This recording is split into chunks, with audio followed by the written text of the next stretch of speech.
Hello friends, welcome to my channel. ఈ వీడియోలో మాత్రం మనము పెద్ద మూవీలో మాత్రం మనకు 6 మినిట్స్ ఒక అడిషనల్గా ఒక సీన్లు అయితే యాడ్ చేయడం అయితే జరిగింది. ఇంతకుముందు మనం చెప్పుకున్న దాంట్లో అయితే హీరోయిన్ రోల్స్లో ఉన్న కొన్ని వల్గర్ సీన్స్ అయితే కట్ చేయడం వల్ల మూవీ అయితే చాలా తగ్గిపోయింది. అదేవిధంగా హీరోయిన్ యొక్క రోల్ అనేది చాలా తక్కువగా ఉంది. హీరోయిన్ ఎందుకు ఉందా లేదా అన్నట్టు మాత్రం అయితే మనకు అనిపించింది. ఫ్రెండ్స్ అయితే అన్ని మూవీస్లో సీన్స్ యాడ్ చేసి మళ్ళీ ఆడియన్స్ అయితే థియేటర్కి వచ్చేటట్లు చేస్తారు. కాకుండా పెద్ద మూవీకి వచ్చిన ఫస్ట్ వచ్చిన ప్రాబ్లం ఏంటంటే మూవీస్ సీన్స్ని కట్ చేయడం వల్ల అసలు ఆడియన్స్ వస్తారా రారా అనేది కూడా ఒక ప్రశ్నాత్మకంగా మారిపోయింది. ఇప్పుడైతే ఇంకా కొన్ని సీన్లను మనకు 5 నిమిషాల 6 నిమిషాల నిడివి గల దాన్ని అయితే యాడ్ చేస్తున్నారంట ఫ్రెండ్స్.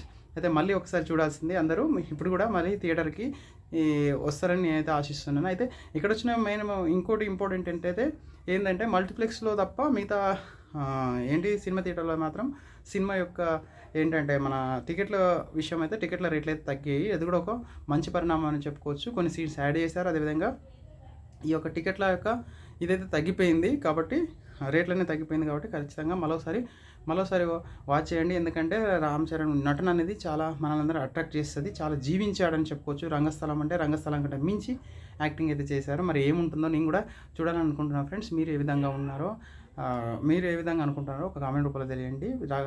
రామ్ చరణ్ ఫ్యాన్స్ ఉన్నట్లయితే ఖచ్చితంగా నా ఛానల్ సబ్స్క్రైబ్ చేయండి, లైక్ చేయండి, షేర్ చేయండి, కామెంట్ చేయండి. Thank you. జై హింద్.